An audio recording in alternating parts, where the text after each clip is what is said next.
مساء الخير أو صباح الخير حسب الوقت اللي بتشوف فيه الفيديو. حابب أتكلم عن موضوع الطلبة الكويتيين في اسكندرية، وإن المشاجرة اللي حصلت بين كويتيين نفسهم بينهم وبين بعضيهم، والناس حاولت تتدخل بينهم معرفوش. طبعا طلبوا الشرطة، والشرطة جت لازم تفض المشاجرة، خناقة لازم تفضها بأي شكل، لأن مش هينفع يحصل في الشارع الاشتباكات دي. تمام. طبعا البهوات ما عجبهمش، احنا كويتيين، يعني فاكر نفسه هو فوق القانون. الكلام ده عندكم هناك، كويتي هناك في الكويت، لكن انت هنا في مصر يبقى تحترم قانون الدولة اللي انت قاعد فيها، زي ما المصريين هناك اللي بيشتغلوا عندكم بيحترموا قانون البلد اللي هم فيها. المفروض انت سيادتك تبقى في اي بلد او اي مكان بتحترم قوانينها، والا قوانينها مش عاجباك او مش لازماك ما تروحهاش اصلا. ده اللي انا اعرفه، قانون بيمشي على الجميع. مش عشان انت كويتي فاكر نفسك ان انت فوق القانون. انت مش فوق القانون ولا انت فوق اي حاجة.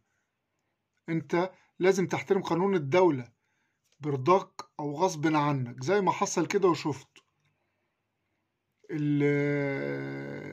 الفيديو بيوضح تعامل الأمن اللي بعنف مع اتنين من الطلبة الكويتيين. لكن الأمن مش هيتعامل بالطريقة دي من نفسه.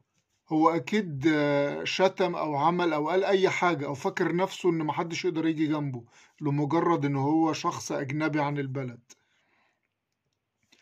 وده مش هيحصل لأن في تجارب قبل كده.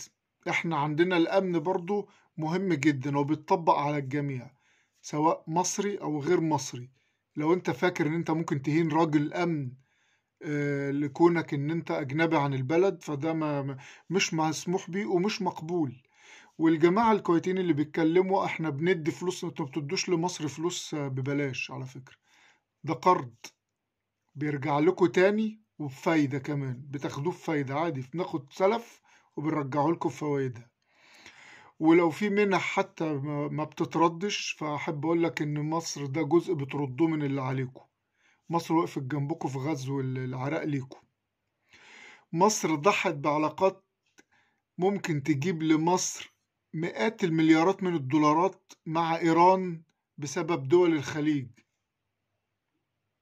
مصر مقطعة إيران بسبب دول الخليج، لكن إحنا أصلا بينا مصر وإيران مفيش أي عداء بينا أساسا. يعني إحنا تقريبا إحنا مقطعينها عشان خاطركم، رغم إنه ممكن يجيلنا مليارات كتير جدا ودعم أكتر من اللي بيجيلنا من الدول العربية لو إحنا استعدنا علاقاتنا مع إيران، أو تحول الموقف السياسي المصري ما بين دعم لدول الخليج لشراكة استراتيجية مع إيران.